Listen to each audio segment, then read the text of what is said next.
Hello and welcome to this week's Wild Spirits News. My name is Sibylle and today's subject is why you're not prioritizing your passion. I had a client who once told me, Sibylle, it's not that I don't have time to paint. It's just that I always find something that's more urgent, like housework. It's like I'm waiting for permission to actually paint.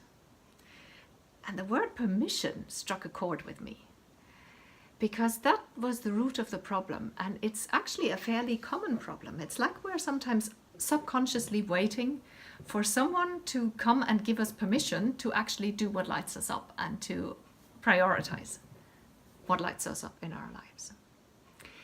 So your mission today is to learn to love and trust yourself enough to prioritize your passion. So your first task is called debunking the permission slip. It's easy to find out whether you are subconsciously waiting for permission to prioritize your passion. Just check with whether one of the following apply to you. You think that you're not good enough at your passion to justify prioritizing it. For example, I play the piano. I've always had a huge passion for music and especially for playing the piano.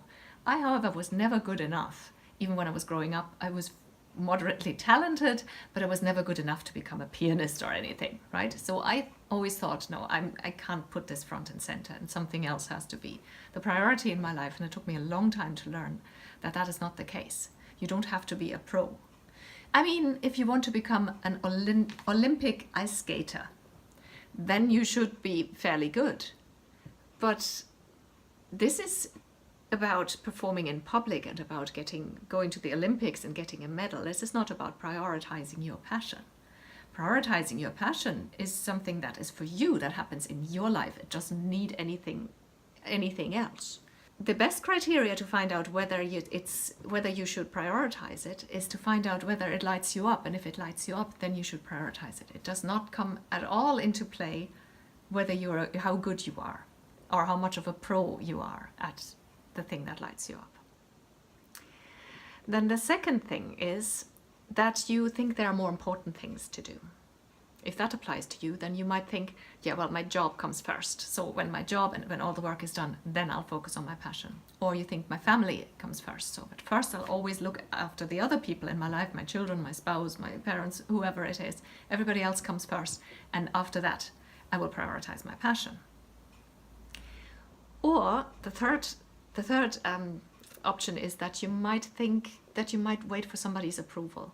Your spouse thinks it's a completely silly idea what your passion is and doesn't take it quite seriously.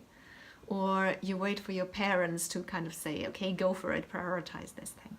Once again, you don't need to be a pro to prioritize your passion. Prioritizing does not mean that you make your living off your passion. You can do that if you want to, but you don't have to.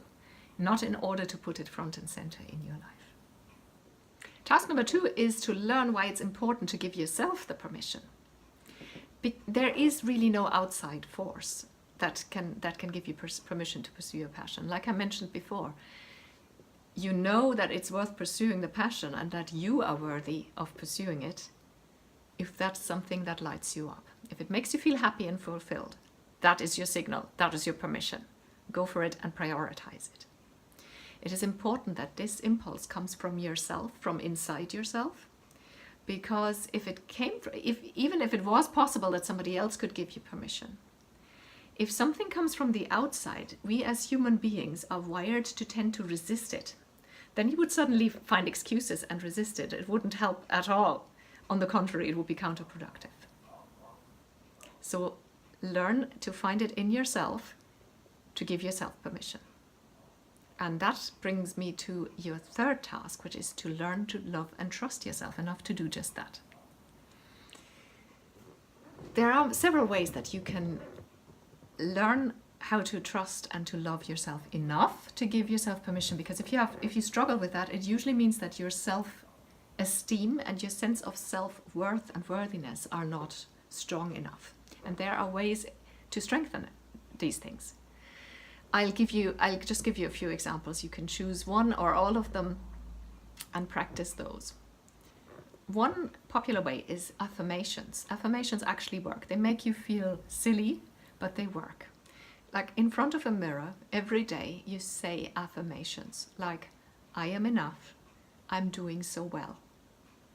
You have to do this for a longer period of time. Affirmations should always be in the positive.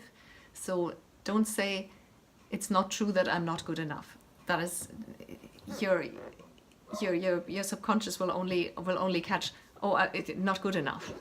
So say something positive like, I am enough, or I am good enough, I am doing so well. Things like that. That is one possibility. Another possibility is to learn to trust yourself by setting yourself tasks and seeing them through. This doesn't have to be anything major. In fact, psychologists have found out that it makes no difference how big the task is in how much you learn to trust yourself. So if you get up in the morning and set yourself the task to brush your teeth, and then you go and brush your teeth, that strengthens your self-esteem and your sense of trust in yourself. So make these small commitments, really small things that you know you will absolutely 100% be able to fulfill, because that's crucial. You need to set yourself tasks that you'll actually fulfill, because that'll give you the security to know that your word is law, that what you say you'll do, you will actually do. And that's how you learn to trust yourself. Another way to build your self-esteem is to practice self-care.